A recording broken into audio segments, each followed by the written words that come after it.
Hello বন্ধুরা, কেমন আছেন? এক্সেল ফর ডেইলি অফিস ওয়ার্কের পক্ষ থেকে আমি মাসুদ রানা আপনাদেরকে স্বাগত জানাচ্ছি।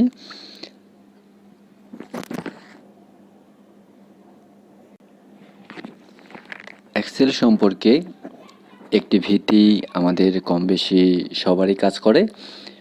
সো যতক্ষণ না পর্যন্ত আমরা এক্সেলটাকে ইজিলি নিব, ততক্ষণ পর্যন্ত সেটা আমাদের একটা ভয়ের জায়গা হয়ে থাকবে। আমারও ছিল।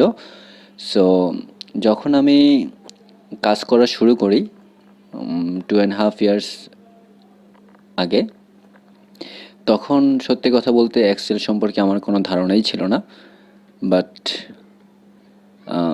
এখন আসলে 2.5 বছর কাজ করতে করতে আপনারা দেখতে পাচ্ছেন যে আমি এরকম একটি এটাকে আমি কি বলবো, ইউজার ইন্টারফেস বলি অথবা একটি সফটওয়্যার বলি, যার মাধ্যমে একটি ছোটোখাটো একটি কোম্পানির সমস্ত অ্যাকাউন্টসটাই এখানে রাখা পসিবল, সেলস থেকে শুরু করে। সো আমি আস্তে আস্তে আপনাদেরকে পুরো কাজটাই দেখাবো। তারপর ডেইলি কাজের জন্য আমাদের কি কি জিনিসগুলো লাগে, আমি সেই জিনিসগুলো আপনাদের সাথে শেয়ার করার চেষ্টা করব। কারণ আমি এই কাজগুলো করে এসেছি, সেজন্য অ্যাকচুয়ালি আমি জানি যে একটি এক্সেলে আমি যদি আমার দৈনন্দিন একটি কোম্পানির কাজ করতে চাই তাহলে করতে পারবো। It is possible to maintain whole accounts in Excel if you want to, and if you able to handle the Excel. So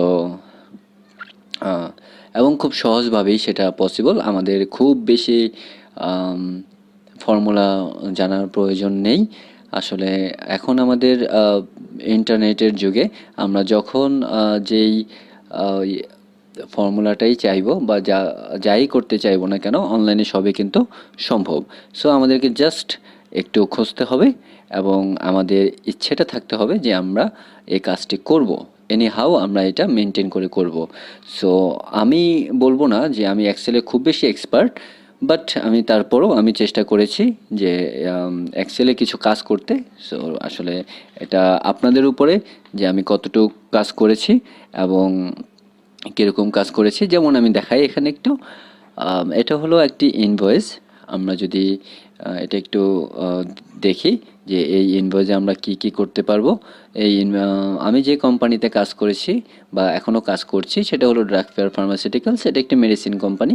so এই কোম্পানির অ্যাকাউন্টস রাখার জন্য আমাকে আসলে এই সফটওয়্যারটা তৈরি করতে হয়েছে এবং ডে বাই ডে আমি একটু করে, এটা হলো সেকেন্ড ভার্সন। ফার্স্ট ভার্সনটা ছিল একটু অন্যরকম, এটা তো একটু ভার্টিক্যাল। সো প্রথমটা ছিল একটু হরাইজন্টাল। সো যাই হোক, আমি এটাই দেখাবো আমি, কারণ বাট আমার প্রথমটাতে আরও বেশি অপশন ছিল। যাই হোক, আমি দেখাই। যেমন আমাদের যদি কোনো একটি টিম লিডারের আন্ডারে আমি কাউকে লিখি, যেমন প্রতিটা টিম লিডারের আন্ডারেই তাদের যেসব প্রতিনিধিগুলো আছে এগুলো কিন্তু আমি যখন টিম লিডার চেঞ্জ করব তার সাথে সাথে কিন্তু এগুলো চেঞ্জ হয়ে যাবে। সো এটি একটি ডিপেন্ডেবল লিস্ট এবং এখানে আমাদের একটা ইনভয়েস নাম্বার আছে, এখানে ডেট অফ ইস্যু আছে। আমি এটা হলো দেখতেই পাচ্ছেন, আমি ইকুয়াল টু টুডে আমি যদি দিয়ে দিই তাহলে এটা প্রতিদিনই আমি যেদিন ওপেন করব সেই ডেটটা থাকবে, তাহলে আমাকে বারবার চেঞ্জ করতে হবে না। সো আমি যখনই তারপরে আমি যখন এমপিওগুলো নাম চেঞ্জ করব তখন এর সাথে সাথে কিন্তু আমাদের এই এমপ্লয়ি আইডিটা চেঞ্জ হয়ে যাচ্ছে। দেখুন, এই যে চেঞ্জ হয়ে যাচ্ছে। সো এবং আমি যদি এখানে দেখেন, এখানে দুইটা ক্যাটাগরি আছে, লিকুইড এবং ক্যাপসুল। আমি যদি এখানে প্রোডাক্ট কোড আছে, প্রাইস নেম, প্রোডাক্ট নেম আছে, flat rate, quantity, bonus, amount.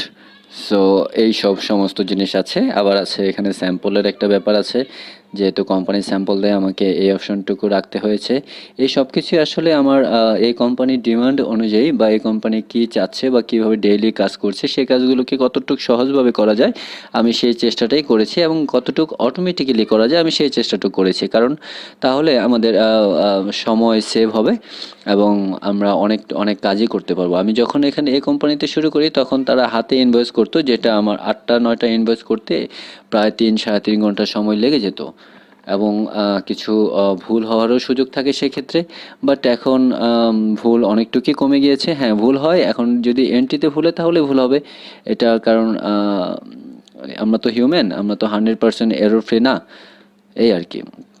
তো যাই হোক, এখানে আমি আপনাদেরকে একটু শর্টলি, যেহেতু এটা প্রথম ভিডিও, আমি আপনাদেরকে শর্টলি এটার এই শুধুমাত্র এই নিউ ইনভয়েস, এখানে দেখেন অনেকগুলো কিন্তু শিট আছে, ঠিক আছে, অনেকগুলো শিট আছে আসলে। অনেক প্রতিদিনই তো আসলে একটা কোম্পানির হিসাব রাখা তো এটা কম কথা না। সো বিভিন্ন কাজ করার জন্য, এবং এটা কিন্তু সবগুলো একটার সাথে একটা লিঙ্কড, ঠিক আছে, সবগুলো একটার সাথে একটা লিঙ্কড। সো চাইলেই করা যায়, সম্ভব। সো এখানে এটা হলো আরেকটা ডেটা এন্ট্রি ফর্ম, যার মাধ্যমে বিভিন্ন ইনফরমেশনগুলো ট্রান্সফার হচ্ছে। আমি আস্তে আস্তে সবই আপনাদেরকে দেখাবো। সো যেহেতু এটা প্রথম ভিডিও, আপনারা আমাকে যদি কমেন্টে জানান যে আপনাদের এই ইনভয়েসটা আপনাদের কেমন লেগেছে এবং এর সম্পর্কে ডিটেলস আপনারা জানতে চান, তাহলে আমি এই ইনভয়েসটা আপনাদেরকে একটু একটু করে কিভাবে বানিয়েছি এবং আপনারাও কীভাবে বানাতে পারবেন খুব সহজেই আমি আপনাদেরকে সেই জিনিসটা দেখাতে পারবো। যাই হোক, সো আমি যদি এখানে প্রোডাক্ট নেম দিই, প্রোডাক্ট কোড যদি দেই আমি S1, দেন আমাদের একটা প্রোডাক্ট চলে আসবে। সেখানে আমাদের যে প্রাইসটা ফিক্স পাই সেই প্রাইসটা চলে আসলো। তারপরে আমি এখানে যদি আমি কোয়ান্টিটি দিই, সাপোজ 12 দিলাম, আমার কিন্তু এখানে চলে এসছে, ঠিক আছে। সো আমি একটাই রাখি এখানে, অথবা আমি আরও কয়েকটা রাখতে পারি। SSDD1, SSDD5, সো আমি দিলাম 12, ওকে। এখন এখানে একটি জিনিস দেখেন, আমাদের কোম্পানি অনেককে 3% স্যাম্পল দেয়। সো আমরা জানি যে এখানে তাহলে আমাকে 3% স্যাম্পল কত হয়, এই 2080 টাকার, সেটা আমাকে হাতে বের করতে হতো, বাট আমি হাতে বের করব না। আমি এখানে দেখতে পাচ্ছি যে আমার 86 টাকার আমি স্যাম্পল আমি দিব। সো আমি এখন 86 টাকার স্যাম্পল আমি দিতে পারি, SSDD1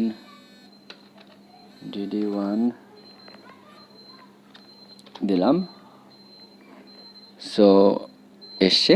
আমি যদি এখানে 3টা দেই, তাহলে দেখেন এখানে কিন্তু 3টার দাম এসছে 105 টাকা, যার ফলে এখানে কিন্তু আমার 86 টাকা দেওয়ার কথা, এখানে 19 টাকা আমি বেশি দিয়ে দিয়েছি। সো এটা যেন আমার না হয়, তাহলে আমি এখানে আমি 2টো করে দেব। তাহলে দেখেন এখন 16 টাকা বাকি আছে। সো আমি 16 টাকা চাইলে আমি বেশিও দিতে পারি, অথবা আমি 16 টাকা কমও দিতে পারি। So it's up to you, but এই অপশনটুকু আমাদের দরকার ছিল, তাই রেখেছি, ঠিক আছে। তারপরে আমি এটা দিয়ে কি করা যাবে, এটা দিয়ে করা যাবে, আমি যদি এখানে বাটন অপশন আছে, আমি যদি এখানে আমি প্রিন্ট দেই, যেহেতু আমার এখানে প্রিন্ট নেই, তাহলে এখানে 1 and 4 মিনস হলো এখানে 4টা পেজ আছে টোটাল, বিভিন্ন ক্যাটাগরিতে আমরা ইনভয়েস করার জন্য। সো এই পেজটা হলো কমন পেজ, 4 নাম্বার পেজ, যেখানে হলো সকল প্রোডাক্টের, আমি যদি স্যাম্পলে আমি যেটা দিয়েছি সেটাও কিন্তু এখানে চলে আসবে। এই যে 14টা, আমার মেন অর্ডার ছিল 12টা, আমার মেন অর্ডার ছিল এই যে 12টা, আর হলো গিয়ে আমার স্যাম্পল হলো কয়টা, স্যাম্পল হলো এখানে আমি দিয়েছি দুটা। সো এই হলো 14টা। যখন এই ইনভয়েসটা পাবে, ফ্যাক্টরিতে যখন যাবে, তারা ডেলিভারি দেওয়ার সুবিধার্থে আমরা এই সমস্ত কোয়ান্টিটিগুলো একসাথে করেই আমরা এখানে ওঠে। সো সেই জন্য এই পেজটা হলো কমন পেজ। এখানে আরও কয়েকটা পেজ আছে, এখানে সেকেন্ড পেজ আছে, অ্যান্ড 3 নাম্বার পেজ আছে। যাই হোক, এগুলো আমি আস্তে আস্তে আপনাদেরকে সবই দেখাবো। আপনারা কমেন্টে করে আমাকে জানাবেন যে আমি আপনাদেরকে কিভাবে কী দেখাবো এই সব কিছু। তো যেহেতু আমার প্রিন্টার নেই, তাহলে আমি আর এই অপশনটা ইউজ করলাম না। সো এটার মাধ্যমে আমি যদি এই বাটনটা ক্লিক করি, তাহলে এটা 1 নাম্বার এবং 4 নাম্বার পেজ প্রিন্ট হয়ে যাবে। আমাকে কন্ট্রোল পি দিয়ে অথবা ফাইলে গিয়ে আমাকে দিতে হবে না। ঠিক আছে, যাই হোক, ওকে। তারপর হলো সেলস ট্রান্সফার। আমি যে সেলসটা করলাম, এটা আমি এখন প্রিন্ট করার পরে এটা তো আমার কাছে থাকবে না, এটা তো অনলাইনে আমার ইনফরমেশনটা সেভ থাকতে হবে। সো সেই সেভ থাকার জন্য আমি এখানে সেলস ট্রান্সফার যদি আমি দিয়ে দিই, দেখেন এটা অন্য একটা শিটে ট্রান্সফার হয়ে যাচ্ছে। সো এটা কোথায় ট্রান্সফার হয়েছে? এটা ট্রান্সফার হয়েছে সেলস 21-এ।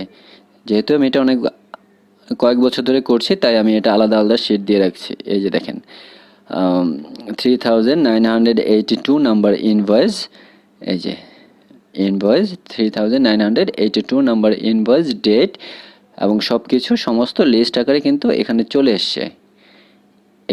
এসছে, ঠিক আছে। Sales, total sales, liquid capsule, territory, so এই সব কিছুই চলে এসছে, ডেট, ঠিক আছে, এইচআর কোড সব কিছু চলে এসছে।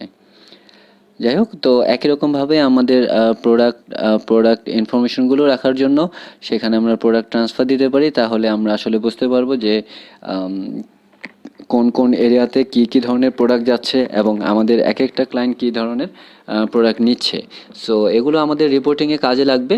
এই সমস্ত ইনফরমেশনগুলো আপনারা একটা কোম্পানির অ্যাকাউন্টস মেনটেন করার জন্য আপনি যদি একটা অ্যাকাউন্টিং সফটওয়্যার ইউজ করেন, তাহলে এগুলো অটোমেটিক্যালি চলে আসবে। সো আমাদের এখানেও কিন্তু অটোমেটিক্যালি চলে আসবে, বাট আপনাকে একটু রেডি করে রাখতে হবে যেন অটোমেটিক্যালি চলে আসে, that's it, nothing else. So তারপরে কি অপশন আছে দেখেন, তারপর অপশন আছে সেভ পিডিএফ।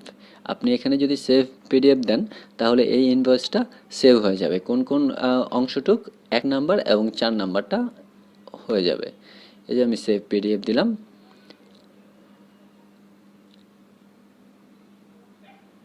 একটু সময় নিচ্ছে।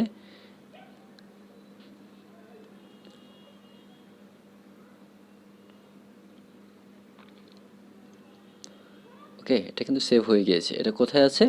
এটা আছে, আমি এখানে রেখেছি ইনভয়েসের ভিতরে। দেখেন এটা কী নামে সেভ হয়েছে সেটাও কিন্তু আমার এখানে দেয়া আছে। দেখেন, যেন আমাদের খুঁজতে কোনো অসুবিধা না হয়। ইনভয়েস নং 3982 আনোয়ার হোসেন খান, এই নামে এই ইনভয়েসটা আছে। সো এই নামটা কিন্তু আমি দেইনি, এটা অটোমেটিক্যালি হয়ে গিয়েছে, কারণ আমি সেইভাবে এটা করেছি, ঠিক আছে। এবং দেখেন একটি খুব ইন্টারেস্টিং একটি জিনিস আপনাকে দেখাই, সেটা হলো আমি লাস্ট ইনভয়েসটা করেছি 3982, এবং আমি যখন সেভ পিডিএফ দিলাম তারপরে দেখেন ইনভয়েস নাম্বারটা কিন্তু 3983 চলে এসছে। এটা কিন্তু অটোমেটিক্যালি, এটা কিন্তু আমি একবারই এখানে 83 করিনি, কারণ এটা সব সময় করাটা পসিবল না, অনেক সময় আমরা ভুলে যেতে পারি। সো আমরা যেন ভুলে না যাই, সেজন্য অটোমেটিক্যালি এটা যখন সেভ হবে সেটা চেঞ্জ হয়ে যাবে। এবং কি হয়েছে দেখেন, এখানে আমরা যেসব এন্ট্রিগুলো দিয়েছিলাম কোনো এন্ট্রি কিন্তু নেই, এটা কিন্তু আবার নেক্সট ইউজের জন্য রেডি আছে। সো দেখা গেছে যে আপনি কিন্তু জাস্ট 10 to 15 সেকেন্ডের ভিতরে আপনি প্রিন্ট করে ফেলতে পারছেন, আপনি সেলস এবং প্রোডাক্ট ট্রান্সফার করে ফেলতে পারছেন, এবং এটা আপনি সেভ করে ফেলতে পারছেন অনলি 15 to 20 সেকেন্ডের ভিতরে। এবং আপনি আরও ইনফরমেশন এখানে পাবেন। এখানে আপনার সেই যার আমরা ইনভয়েস করব তার কী পরিমাণ কালেকশন আছে, কী পরিমাণ টাকা উনি জমা দিয়েছে, এবং ওনার প্রিভিয়াস যদি কোনো ডিউজ থাকে সেই ডিউজগুলো কিন্তু আমাদের এখানে শো করবে অটোমেটিক্যালি, ঠিক আছে। সেই অপশনগুলো আছে, আমি এই সব কিছুই আপনাদেরকে দেখাবো যে কিভাবে করেছি। খুবই সিম্পল কিছু ট্রিক্স, বাট আমার এই ভিডিওটা করার উদ্দেশ্যটা হলো আমরা ইউটিউবে অনেকেই আমরা যদি ভিলুকআপ দেখি বা ইফ ফাংশন দেখি বা বিভিন্ন ধরনের ফাংশন দেখি, সো সাম ইফ দেখতে পারি, বাট এগুলো কিভাবে এইগুলো লেখা যায় সেই টিউটোরিয়ালগুলো আছে, বাট এগুলোকে কিভাবে প্রপারলি আপনি ইউজ করতে পারবেন এবং এগুলো কতটা ফ্যান্টাস্টিকলি আপনি এগুলোকে ইউজ করে একটা অটোমেটিক একটা সফটওয়্যার আপনি বানাতে পারবেন, আমি আপনাকে সেই জিনিসটা দেখাবো। সো আশা করি আপনারা আমার সাথে থাকবেন, আমাকে কমেন্টে জানাবেন যে আপনাদের এই ভিডিওটা কেমন লেগেছে, এবং আমি আরও আপনাদেরকে কি কি জিনিসগুলো দেখাতে পারি আপনারা আমাকে জানাবেন এবং অবশ্যই অবশ্যই অবশ্যই আমার চ্যানেলটা সাবস্ক্রাইব করে রাখবেন এবং বেল বাটনে ক্লিক করে রাখবেন। ধন্যবাদ, ভালো থাকবেন, আল্লাহ হাফেজ।